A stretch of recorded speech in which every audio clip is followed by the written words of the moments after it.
Mahsa Amini was arrested September 13th by Iran's morality police. Her alleged crime? Not properly covering her hair, something required by Iran's strict laws that govern the way women are supposed to dress and supposed to behave in public. Women have risked their lives to burn their headscarves in defiance of Iran's religious laws and morality police. Women in Iran take to the streets. Astonishing images have emerged from across Iran. Women burning their headscarves, cutting off their hair, and marching in the thousands, chanting death to the dictator. All to protest the regime's hijab requirement for women. Schoolgirls rebelling too.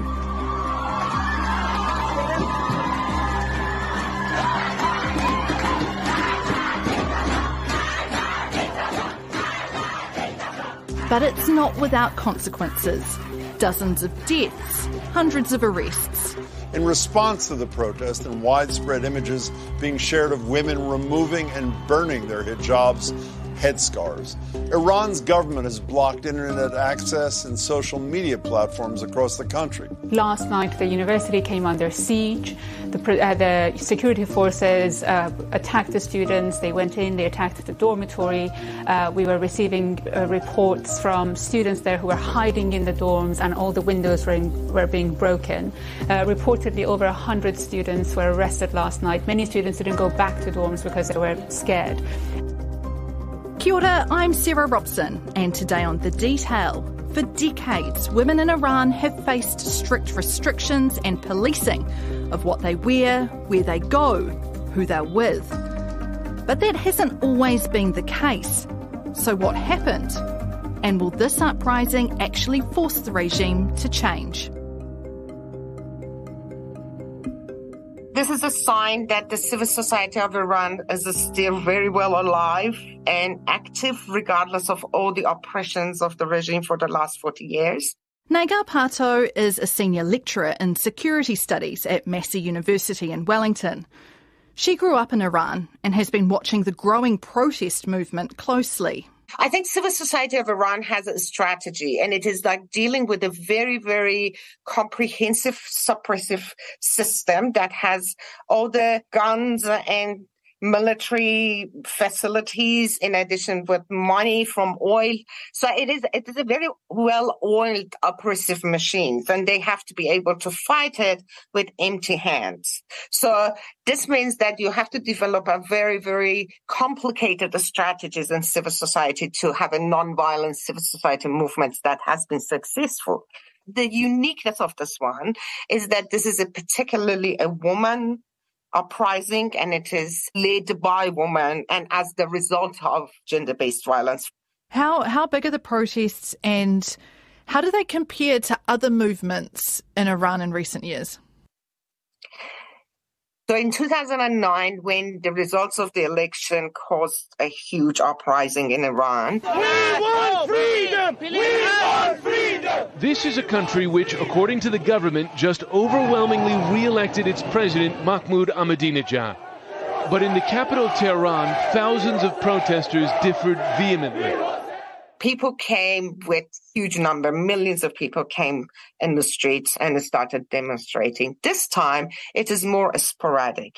Now, what this shows is that in those kind of totalitarian regimes, as totalitarian regimes define and try to find new instrument to oppress their civil society also develops new strategies to face the oppression.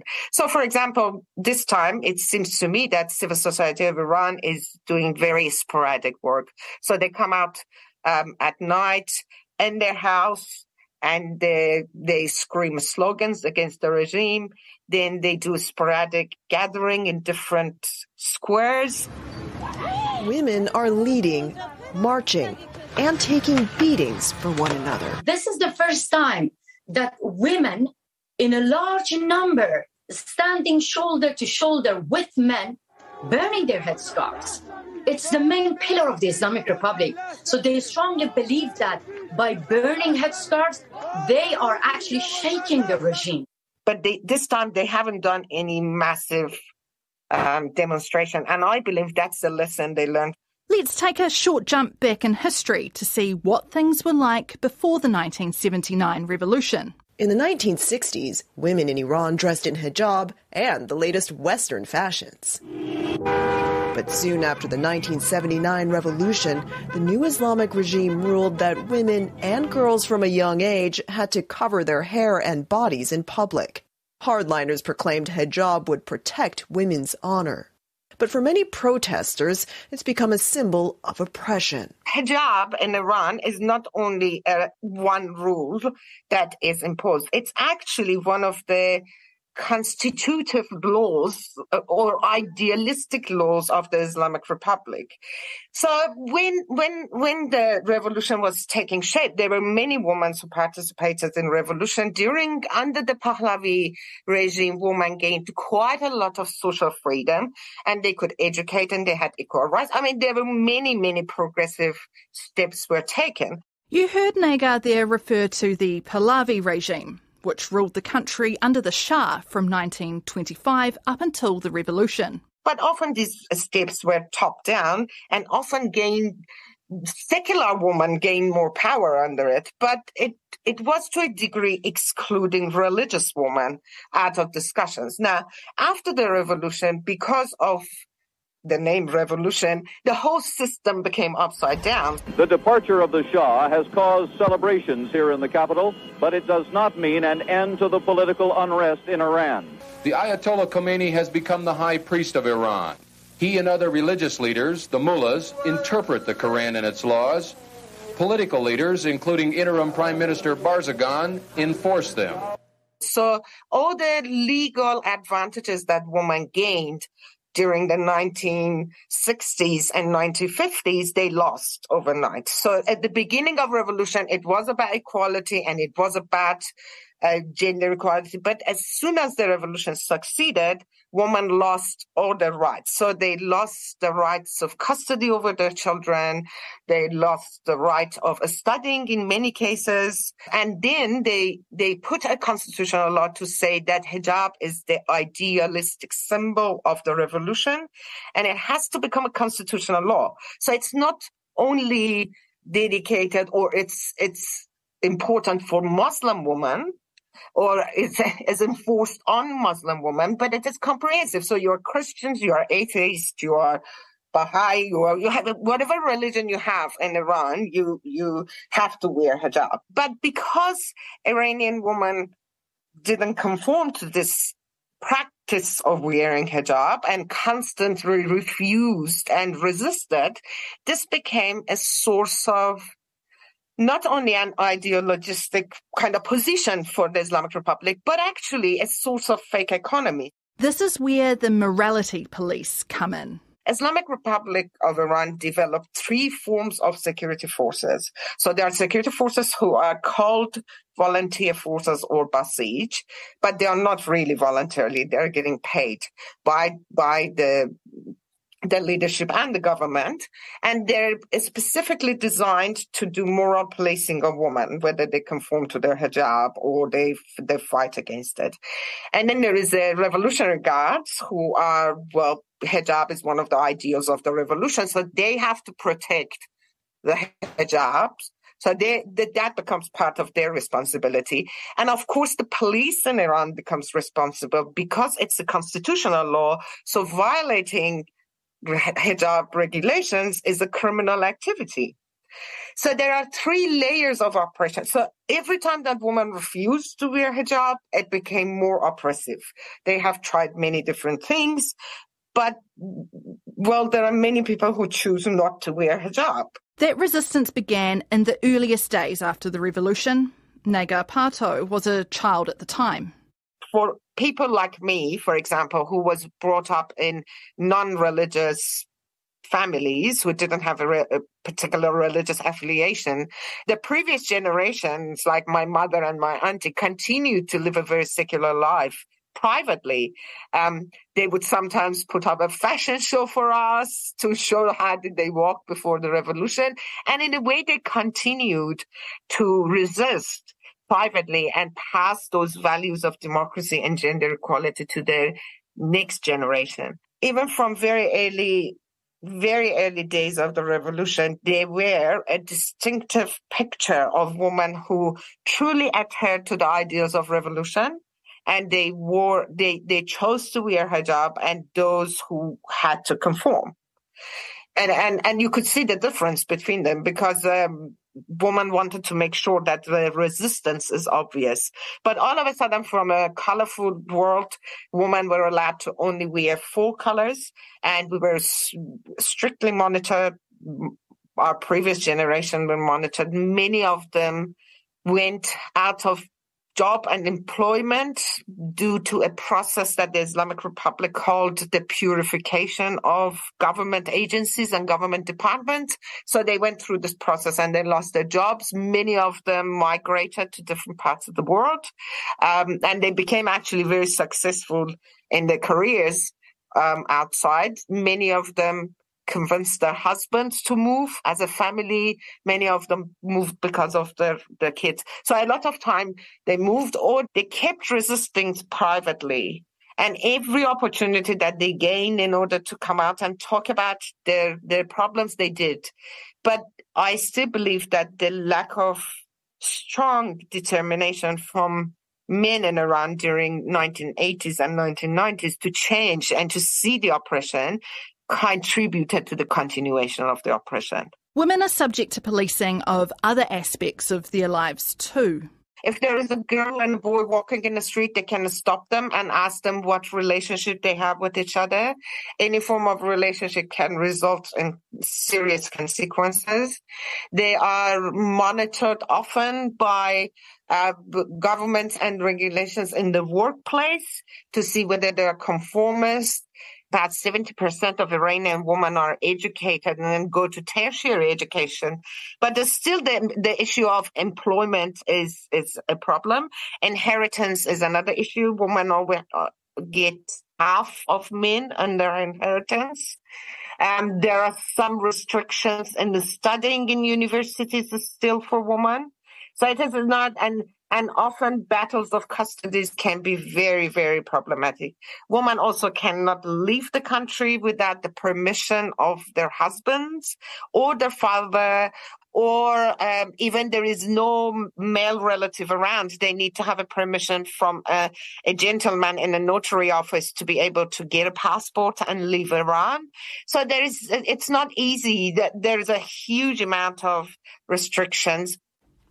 Was it inevitable that the regime in Iran would go down this path? Pre-revolution, Iran was a fairly liberal society. So how has it reached this point? And is it simply about the regime trying to solidify its position and exert control over the population? So the control of sex and sexuality in spaces, in public spaces, is very important for religious forces, particularly for the Islamists who developed the Islamic Republic of Iran. Because through the control of sex and sexuality, you can control species. And that's a very important factor. You don't need to have control over education system or the legal system. You can have control over sexuality and sex, really, and controlling women. So that's part of it. But it also shows that the modernization and the secularization that the Shah's regime was following in the 1950s and 60s didn't really have that much of a social support, because when these regulations were passing after the revolution, there were not many oppositions from men in politics or in any official positions against these. So when women, for example, uprose and came to streets on 1980 to oppose the compulsory hijab and the constitutional obligation of wearing hijab, they completely ignore it, and Iranian men didn't extensively support them either. Now, what is interesting now is that the young generation of Iranian men seems to have a much more liberal mind about this. So this time, to me, it seems that they have the support of the younger generation of men. They do have a very good understanding about how unity between different groups and whether they are as Muslims or they are non-Muslims, or whether they practice or not, can help each other to achieve equality. You see voluntarily veiled people, women, and involuntarily veiled women. So they want to have the choice whether to wear or not to wear the hijab. Absolutely. So it's about essentially women feeling humiliated and women feeling forced to do something that they may or may not want to do. And I think that this is another step for the future of Iran, which I strongly believe will be built by women.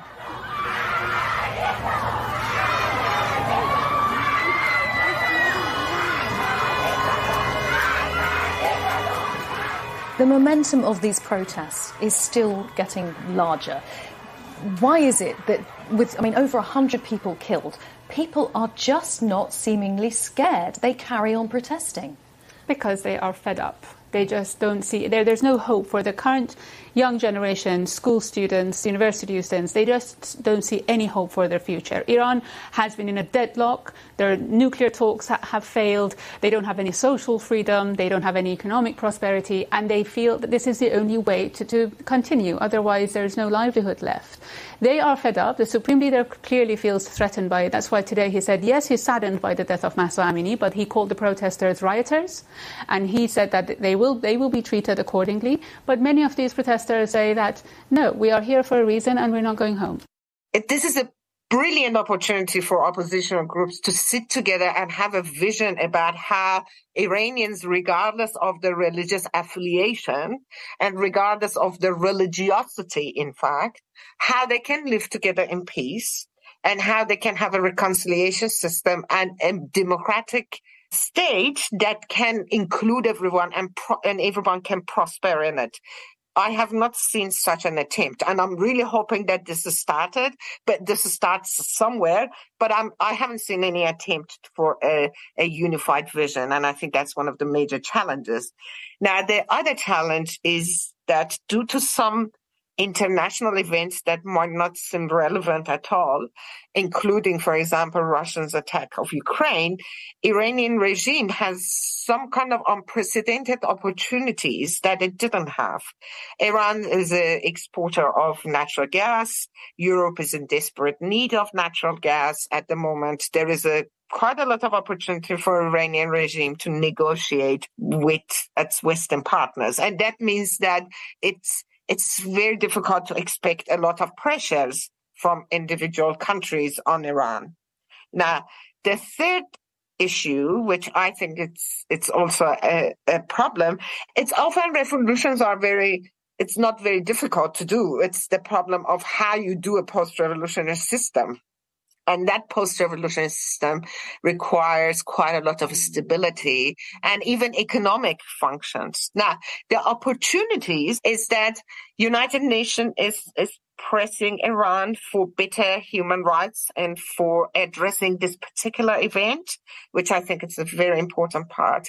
And I think even in New Zealand, countries like us, what we can do is to convince UN to push Iran for this and to push Iran for actually addressing the issues of gender equalities.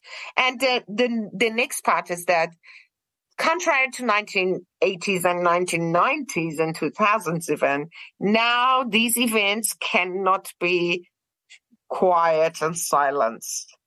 All of a sudden, it's not only about the media and the national media platform, but also about civil societies, about individuals who get engaged, and these things matters for them because we live in the world that a lot of connections are based on values rather than geographical borders. So it's not only, for example, a matter for Iranians, but many in the world who feel for oppression and they want to fight for justice and equality, they actually feel sympathizing for Iranians. And that, to me, is another strength that Iranians have in raising awareness about the problems in Iran and actually hoping for a better system. Protests were being held in more than 150 cities, from Tokyo to San Francisco. Violent protests in Iran, including solidarity protests across the globe, and also here in Aotearoa. Iranian-born Green Party MP Golriz Ghahraman. It's absolutely terrifying. It's exhilarating for all Iranians, I think, and probably for most women across the world. One of the rallies was also in the Italian capital, Rome. With this regime, it's not possible to receive human rights, that's all. Now is the time for all of us to think that we have the ability to change this 43-year-long oppression. The solution ultimately has to come outside Iran, and the reformists and many of the politicians inside Iran who could potentially navigate a way between these extremes and create a reconciliation pattern, because I think Iranians need a reconciliation process. That's it for today. I'm Sarah Robson. The Detail is public interest journalism funded through New Zealand On Air and produced by Newsroom for RNZ. You can get us downloaded free to your mobile device every weekday from any podcast platform. Today's episode was engineered by William Saunders and produced by Bonnie Harrison and Alexia Russell. And thanks to Nagar Pato. Mā te wā.